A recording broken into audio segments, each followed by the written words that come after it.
तर आज होता रविवार. मग आहे ना आम्हा सगळ्या मित्रांचं ठरलं का आज आहे ना काहीतरी बेत झालाच पाहिजे. मग ठरलं चिकन बनवायचं आणि ते पण कुठं तर चिकूच्या बागात. मग आलो सगळं इकडे बागात. इकडे आहे ना लय पालापाचोळा पडला होता. मग थोडी ना जागा आहे ना साफ करून घेतली.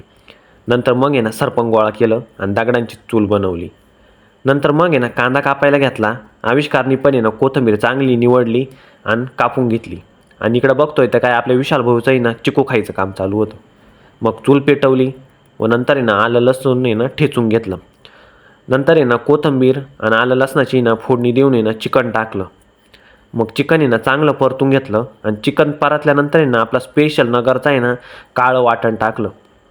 नंतर आहे ना वरून थोडं गरम पाणी टाकलं आणि उकळी यायला ठेवलं. नंतर आहे ना आपली भाजी ना चांगली उकळली व अशा पद्धतीने आहे ना आपलं गावरान चिकन तयार झालं.